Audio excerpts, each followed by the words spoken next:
Look, he took a heavy shot in the first half, came in. As he came out in the second half, he felt it was really impacting him, and so I'm not, specifically, he'll get an MRI and X-ray. His back felt sore as he tried to throw. He just came up to me and said, "Hey, I don't feel like I'm capable of playing." And so quickly we made the switch, and that happens sometimes. Could he have gone back in, like in an emergency? He stayed on the sideline. I'm not going to get into the hypotheticals as to what percent, all those things. Obviously, he stayed on the sideline, and so, but he looked strong enough about letting me know, and I know when he does that, which is kind of probably going to be the first time in 15 years that it was significant enough where he felt like he couldn't function in the second half. Sean, what does it say about him just to be able to tough out that first half like that, though? Yeah, I when he got hit on that one play, I could tell that it affected him, and so he hung in there and battled, and then I think that break we had at halftime, obviously, it didn't get any looser or better. Sean, how prepared did you feel like Jameis was for this moment? I think well. I think on a bigger note and probably less visible to you guys, Josh Hill and Traquan, those are significant guys involved in the run game. And that, I would say, created also a slew of just things that we've got to be better at relative to replacements. Sean, what's the biggest challenge when you've got a guy who probably hasn't taken a lot of reps with the offense this week and you're dropping him into a tight game like it was? Listen, I'm proud of him. He led us to an important scoring drive, led us to another field goal drive. The one thing I would say with Jameis too is he's extremely bright. So functioning and understanding what we're doing, he's someone that picks it up quickly. Sean, how impressed is Alvin a player that past 2 weeks? I didn't hear the question.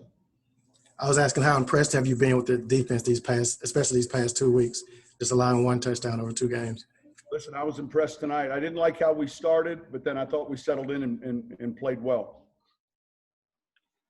Sean, this seems like a fairly obvious question, but how have you seen Alvin just step out throughout the season? You guys have lost some key players along the way, and it just seems like every game he's out here delivering and making big plays for you guys.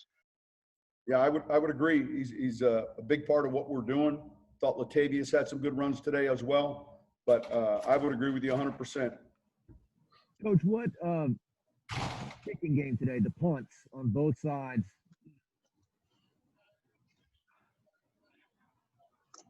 The fact that they played in the game today, Coach, the punting on both sides, the fumbles by both teams on punts today in the game. What's the question?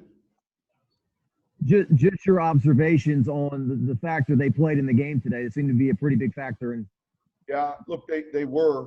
Obviously, the first thing I would tell you is both teams, gunners, had an impact on the returners. In other words, I don't know that either team, when we look at this film, will be happy with the jammers and the holdup.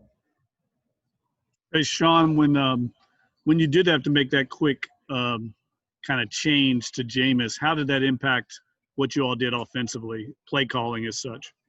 No, I think what impacted our play calling more than anything was when Traquan and Josh went down. That all of a sudden now there's some different things you're doing with receivers relative to your blocking schemes.